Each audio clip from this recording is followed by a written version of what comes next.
Welcome to another episode. Traders, आज हम इस वीडियो में अपने ट्रेडिंग सीक्रेट को डिस्क्लोज करने जा रहे हैं, यानी उन मेथड्स को शेयर करने जा रहे हैं जिनके थ्रू हम ट्रेड करते हैं। ये मेथड्स कंप्लीटली वॉल्यूम बेस्ड होते हैं।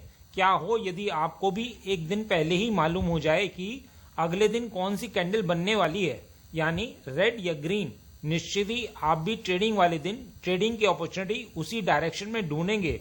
तो ट्रेडर्स, यह स्ट्रैटेजी इंटरडे ट्रेड्स के लिए बहुत अच्छी तरह काम करती है और इसमें आपकी ट्रेड्स हमेशा विनिंग में ही जाती हैं। बस आपको इस स्ट्रैटेजी को यूज करने के लिए डेली टाइम फ्रेम पर 4 पैटर्न ढूंढने होते हैं। तो ट्रेडर्स, आज हम इस वीडियो में बताने जा रहे हैं कि कैसे वॉल्यूम की मदद से एक दिन पहले अगले दिन का ट्रेंड आइडेंटिफाई करें, कैसे इस स्ट्रैटेजी को इंटरडे ट्रेड के लिए यूज करें, कैसे इन 4 पैटर्न को डेली टाइम फ्रेम पर आइडेंटिफाई करें और कैसे इसमें एंट्री बनाएं। तो हमेशा की तरह अपना सहयोग देने के लिए लाइक बटन को हिट करिए, जिससे कि हम आपके लिए और भी वीडियो लाते रहें। और यदि आप नए हैं और कई एडवांस ट्रेडिंग नॉलेज प्राप्त करना चाहते हैं तो हमारे चैनल को सब्सक्राइब करें।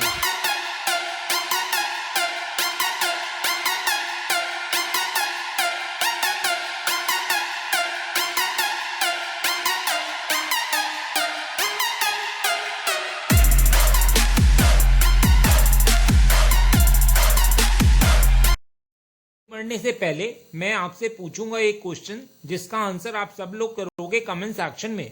क्वेश्चन ये है, यदि इनसाइड कैंडलस्टिक पैटर्न को ट्रेड करना है तो डेली टाइम फ्रेम पर इनसाइड कैंडल का वॉल्यूम क्या होना चाहिए। तो ये हैं आपके ऑप्शंस। ए, इनसाइड कैंडल का वॉल्यूम मदर कैंडल से हायर होना चाहिए, या फिर बी, इनसाइड कैंडल का वॉल्यूम मदर कैंडल से लोअर होना चाहिए। कमेंट सेक्शन में करिए उत्तर। जो लोग सही आंसर करेंगे, कोशिश करूंगा कि उनके कमेंट को हार्ट दे दूं ताकि बाकी लोग समझ पाए कि सही उत्तर क्या है। तो ट्रेडर्स, आज हम उन इंटरडे ट्रेडिंग पैटर्न के बारे में बात करने जा रहे हैं जो डिक्रीजिंग वॉल्यूम पैटर्न्स कहलाते हैं। इसमें 2 या 3 वॉल्यूम बार का यूज किया जाता है। 3 वॉल्यूम बार पैटर्न कुछ इस तरह से होता है।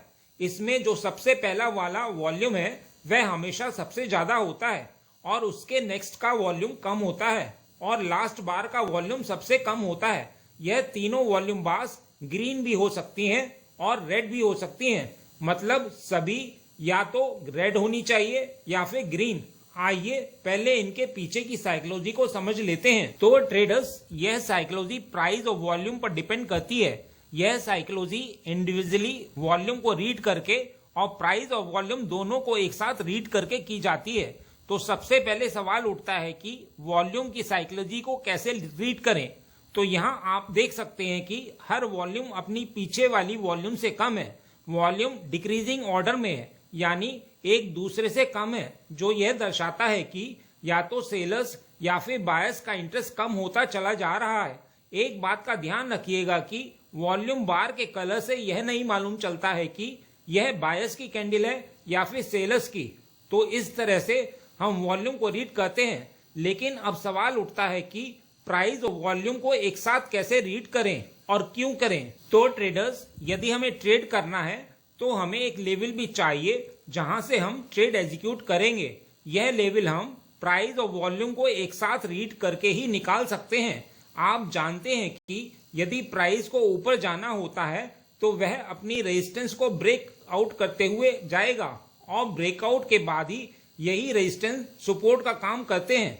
और अब यदि प्राइस को ऊपर से नीचे आना है तो वह इन सपोर्ट्स को ब्रेक डाउन करता हुआ आएगा और एक अच्छा डाउनफॉल देखने को मिल सकता है। तो सवाल उठता है कि सपोर्ट और रेजिस्टेंस के लिए हम कौन सी कैंडल को मार्क करें। तो ट्रेडर्स, यह इंपॉर्टेंट कैंडल वह होती है जिसने सबसे पहले ऊपर चढ़ना शुरू किया था, यानी जिसमें सबसे ज्यादा वॉल्यूम आई थी, क्योंकि इसी ने प्राइस को ऊपर की ओर मूव दिया था। तो यह फर्स्ट वाली कैंडल में ही सबसे ज्यादा वॉल्यूम है। हम इस फर्स्ट कैंडल का हाई और लो मार्क कर लेते हैं। इन लेवल्स पर एंट्री कैसे लेनी है वह हम आगे बताएंगे। पीछे बताए गए एग्जाम्पल में हर एक प्राइस कैंडल इंक्रीजिंग फॉर्म में थी और यह एक आइडियल कंडीशन थी, यानी प्राइस के हाई ब्रेक हो रहे थे और वॉल्यूम डिक्रीजिंग ट्रेंड में थे। एक बात का ध्यान रखिएगा कि हम वॉल्यूम के डिक्रीजिंग ट्रेंड में कोई कॉम्प्रोमाइज नहीं करते हैं, लेकिन हाँ, प्राइस की कैंडल के फॉर्मेशन में जरूर कर सकते हैं। मतलब हो सकता है कि प्राइस कैंडल्स फर्स्ट कैंडल की रेंज में ही हो, या हो सकता है दूसरी या तीसरी कैंडल में विक हो जो फर्स्ट कैंडल के लो या हाई के ऊपर या नीचे हो। तो जब भी हमें इस तरह के पैटर्न मिलते हैं तो हमें पहली कैंडल जिसमें हाई वॉल्यूम है को रीड करना है। हमारी यही इंपॉर्टेंट कैंडल है और हमें इसी पर फोकस करना है।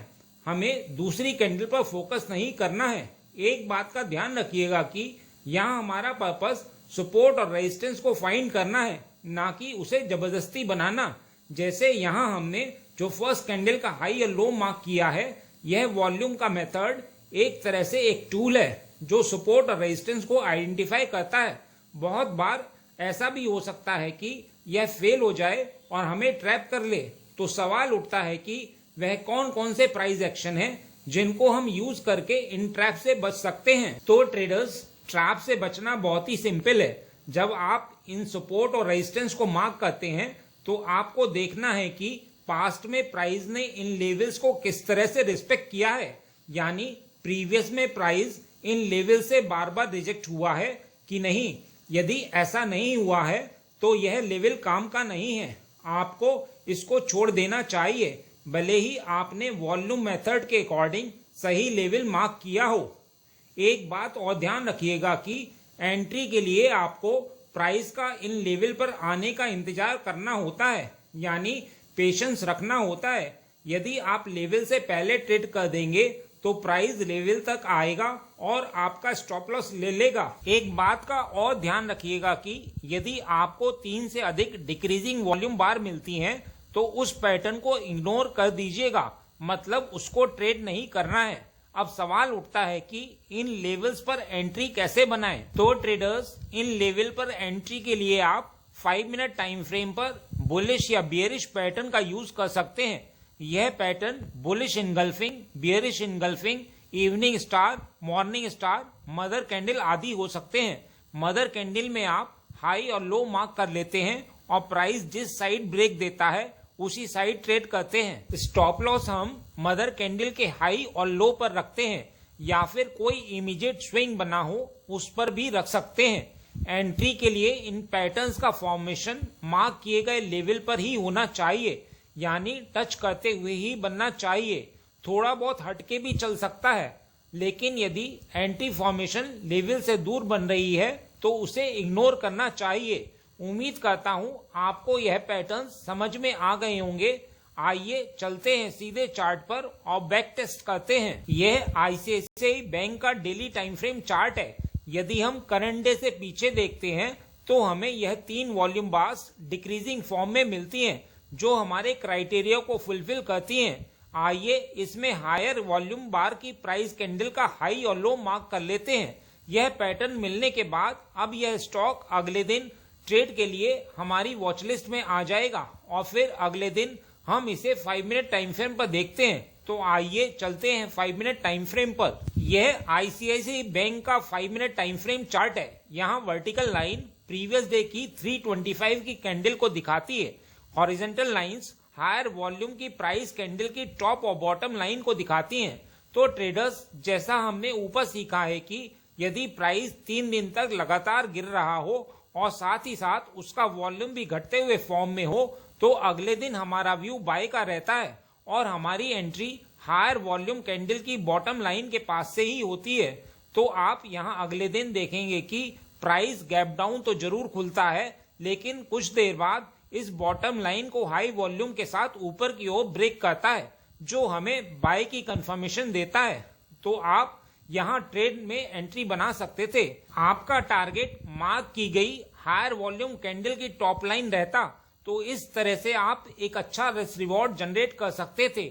आइए एक और एग्जांपल देखते हैं। यह बंधन बैंक का डेली टाइम फ्रेम चार्ट है। यदि हम करंट डे से पीछे देखते हैं तो हमें यह 3 वॉल्यूम बार्स डिक्रीजिंग फॉर्म में मिलती हैं जो हमारे क्राइटेरिया को फुलफिल करती हैं। आइए इसमें हायर वॉल्यूम बार की प्राइस कैंडल का हाई और लो मार्क कर लेते हैं। यह पैटर्न मिलने के बाद अब यह स्टॉक अगले दिन ट्रेड के लिए हमारी वॉच लिस्ट में आ जाएगा और फिर अगले दिन हम इसे 5 मिनट टाइम फ्रेम पर देखते हैं। तो आइए चलते हैं 5 मिनट टाइम फ्रेम पर। यह बंधन बैंक का 5 मिनट टाइम फ्रेम चार्ट है। यहाँ वर्टिकल लाइन प्रीवियस डे की 325 की कैंडल को दिखाती है। हॉरिजॉन्टल लाइंस हायर वॉल्यूम की प्राइस कैंडल की टॉप और बॉटम लाइन को दिखाती हैं। तो ट्रेडर्स यहाँ भी प्राइस 3 दिन तक लगातार गिर रहा था और साथ ही साथ उसका वॉल्यूम भी घटते हुए फॉर्म में था। इसीलिए अगले दिन हमारा व्यू बाय का था और हमारी एंट्री हायर वॉल्यूम कैंडल की बॉटम लाइन के पास से होनी थी। तो आप यहाँ अगले दिन देखेंगे कि प्राइस गैप डाउन तो जरूर खुलता है, लेकिन कुछ देर बाद इस बॉटम लाइन को हाई वॉल्यूम के साथ ऊपर की ओर ब्रेक करता है, जो हमें बाई की कंफर्मेशन देता है। तो आप यहाँ ट्रेड में एंट्री बना सकते थे। आपका टारगेट मार्क की गई हायर वॉल्यूम कैंडल की टॉप लाइन रहता, तो इस तरह से आप एक अच्छा रिस्क रिवॉर्ड जनरेट कर सकते थे। आइए एक और एग्जांपल देखते हैं। यह बलराम चीनी का डेली टाइम फ्रेम चार्ट है। यदि हम करंट डे से पीछे देखते हैं तो हमें यह 2 वॉल्यूम बार्स डिक्रीजिंग फॉर्म में मिलती हैं, जो हमारे क्राइटेरिया को फुलफिल करती हैं। आइए इसमें हायर वॉल्यूम बार की प्राइस कैंडल का हाई और लो मार्क कर लेते हैं। यह पैटर्न मिलने के बाद अब यह स्टॉक अगले दिन ट्रेड के लिए हमारी वॉचलिस्ट में आ जाएगा और फिर अगले दिन हम इसे 5 मिनट टाइम फ्रेम पर देखते हैं। तो आइए चलते हैं 5 मिनट टाइम फ्रेम पर। यह बलराम चीनी का 5 मिनट टाइम फ्रेम चार्ट है। यहाँ वर्टिकल लाइन प्रीवियस डे की 325 की कैंडल को दिखाती है। हॉरिजॉन्टल लाइंस हायर वॉल्यूम की प्राइस कैंडल की टॉप और बॉटम लाइन को दिखाती हैं। तो ट्रेडर्स यहाँ प्राइस 2 दिन तक लगातार गिर रहा था और साथ ही साथ उसका वॉल्यूम भी घटते हुए फॉर्म में था।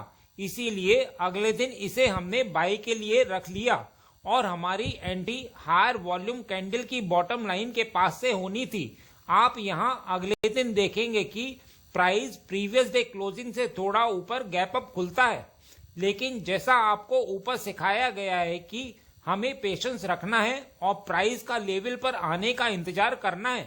कुछ देर बाद अपनी मार्क की गई बॉटम लाइन को प्राइस पहले लो वॉल्यूम के साथ नीचे की ओर ब्रेक करता है, जो हमें सचेत करता है कि प्राइस ज्यादा नीचे नहीं जाएगा। और जब प्राइस हाई वॉल्यूम के साथ बॉटम लाइन को ऊपर की ओर ब्रेक करता है तो हमारा बाय का व्यू कंफर्म हो जाता है। तो आप यहाँ ट्रेड में एंट्री बना सकते थे। आपका टारगेट मार्क की गई हायर वॉल्यूम कैंडल की टॉप लाइन रहता, तो इस तरह आप एक अच्छा रिस्क रिवॉर्ड जनरेट कर सकते थे। ट्रेडर्स, यहाँ हमने आपको 2 पैटर्न्स जिसमें वॉल्यूम गिरने के साथ प्राइस भी गिर रहा था समझाया है और इसमें हमारा व्यू बाय का रहता है। इसी तरह 2 और पैटर्न्स होते हैं जिसमें वॉल्यूम गिरने के साथ प्राइस बढ़ता है, इसमें हमारा व्यू सेल का रहता है और यह ऊपर बताए गए कॉन्सेप्ट पर ही काम करते हैं। फिर भी संक्षेप में चारों को एक साथ बता देता हूँ। यदि 2 दिन तक प्राइस ऊपर गया है लेकिन वॉल्यूम नीचे आई है तो थर्ड डे आपको शॉर्ट करना है। इसी तरह यदि 3 दिन तक प्राइस ऊपर की ओर गया है लेकिन वॉल्यूम नीचे आई है तो 4th डे आपको शॉर्ट करना है। या फिर 2 दिन तक मार्केट नीचे आई है और साथ ही साथ वॉल्यूम भी नीचे आया है तो थर्ड डे हम बाय करते हैं। इसी तरह 3 दिन प्राइस नीचे की तरफ आया है और वॉल्यूम भी नीचे आया है तो 4th डे हम बाय करते हैं। तो ट्रेडर्स, इन्हें डिक्रीजिंग वॉल्यूम पैटर्न कहते हैं। यह नेक्स्ट डे ट्रेंड आइडेंटिफाई करने का सबसे अच्छा मेथड है। बस इतना ही इस वीडियो में। उम्मीद करता हूं इस वीडियो में दी गई जानकारी आपके लिए उपयोगी रही होगी। यदि हाँ तो लाइक बटन को हिट करिए और यदि आप नए हैं तो चैनल को सब्सक्राइब करिए। मिलते हैं नेक्स्ट एपिसोड में।